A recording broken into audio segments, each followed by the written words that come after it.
শিক্ষার্থীরা, তোমরা ভালো আছো, সুস্থ আছো? যাই হোক, এই করোনাকালীন সময়ে আমরা অনলাইনের মাধ্যমে যে ক্লাস করছি তা আমরা গুরুত্ব সহিত করব, কারণ সামনে বার্ষিক পরীক্ষা হওয়ার সম্ভাবনা আছে। তাই আমরা ঘরে বসেই ক্লাসটা করব, বুঝবো। আজ আমি তোমাদের সপ্তম শ্রেণীর বাংলা ব্যাকরণ ও নির্মিতি ক্লাস সম্পর্কে আলোচনা করব। আমাদের আজকের বিষয় বিভক্তি। সপ্তম শ্রেণীর ব্যাকরণ ক্লাসে আজকের আলোচ্য বিষয় বিভক্তি। আসলে বিভক্তিটা কি?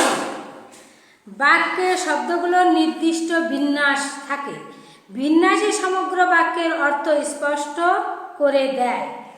বাক্যের যথাযথ অর্থ জ্ঞাপনের জন্য বাক্যস্থিত নাম শব্দগুলোর সঙ্গে কখনো কখনো বর্ণ বা বর্ণ সমষ্টি যুক্ত হয়ে থাকে।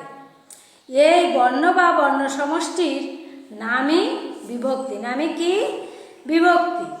যেমন দেখো, সন্ধ্যায় আকাশে চাঁদ উঠেছে। সন্ধ্যায় আকাশে চাঁদ উঠেছে। এই তিনটি বাক্যের নাম শব্দ আছে, যেমন সন্ধ্যা, আকাশ, চাঁদ। আর উঠেছে হলো ক্রিয়াপদ। উঠেছে, খেয়েছে, করেছে, এগুলো না সে ক্রিয়া অর্থাৎ কাজ। সমগ্র বাক্যটির অর্থগ্রাহ্যর জন্য, মানে অর্থপূর্ণতা আনার জন্য সন্ধ্যা শব্দের সঙ্গে অন্তস্তীয় আইছে সন্ধ্যায়।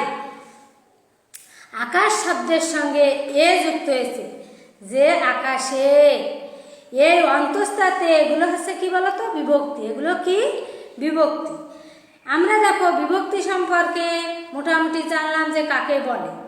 এবার বিভক্তি প্রকারভেদ। বিভক্তি কত প্রকার? বিভক্তি দুই প্রকার। বিভক্তি কত প্রকার? বিভক্তি দুই প্রকার।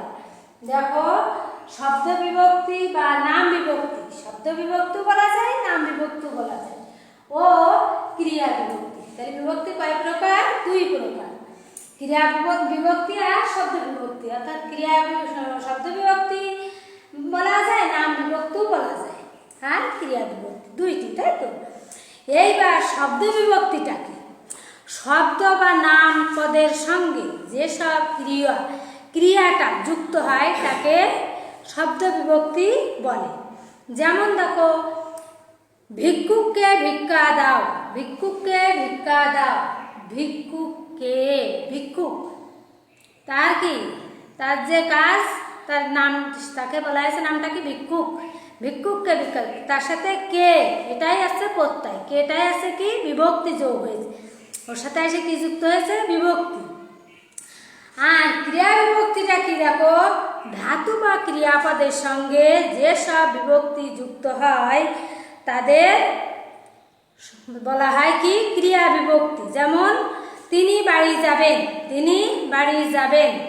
যাইবেন, এইবেন, যাইবেন, এটা আছে ক্রিয়া বিভক্তির সাথে, ক্রিয়ার সাথে বিভক্তি যুক্ত হয়ে যাইবেন হয়েছে। যাই হোক, দেখো ক্রিয়া, এই যে বিভক্তির আবার কারক বিভক্তি নির্ণয়ের সময় দেখো এর আবার বিভক্তির এক বচন আছে, বহু বচন আছে। দেখো বিভক্তি কয়টি? প্রথমা, দ্বিতীয়া, তৃতীয়া, চতুর্থী, পঞ্চমী, ষষ্ঠী, সপ্তমী। কয়টি? সাতটি। কয়টি? সাতটি। প্রথমা দেখো শূন্য, দ্রাম, এক বচন আছে শূন্য বিভক্তি বা এ অন্তস্থাতে। বহু বচন আসলে হবে রা, এরা, গুলি, গুলো, এগুলো। দ্বিতীয় বিভক্তিতে আসে কে, রে, এ, রে, এটা আছে এক বচন। বহু বচনে আসে দিকে, দেগে, দিকে, রে। তৃতীয় বিভক্তিতে আসে দেখো দ্বারা, দিয়া, কর্তৃক। দিগের দ্বারা, দার দ্বারা, দের দ্বারা, দিগকে দ্বারা, এরকম কি। চতুর্থী বিভক্তিটি দেখো এই দ্বিতীয় বিভক্তির মতো কে, রে, এ, রে, কে, রে, এ, রে। আর বহু বচনে দিকে, দিকে। তৃতীয়ার মতনই চতুর্থীটা হুবহু। পঞ্চমীটা দেখো হতে, থেকেছে, দিক হতে, দের হতে, গণ হতে, এইগুলো আর কি। ষষ্ঠী বিভক্তি দেখো রয়ের, দিগের, দের, গণের। সপ্তমী বিভক্তি আছে এ অন্তস্থাতে, এতে, দিগে, দিগে। যাই হোক, আমরা আজকে বিভক্তি সম্পর্কে শিখলাম, জানলাম, বুঝলাম, তাই তো?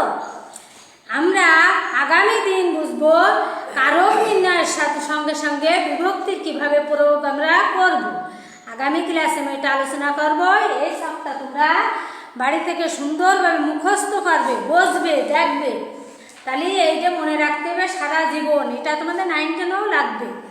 যাই হোক, তোমরা ভালো থেকো, সুস্থ থেকো এবং সাবধানে থেকো, সচেতন থেকো।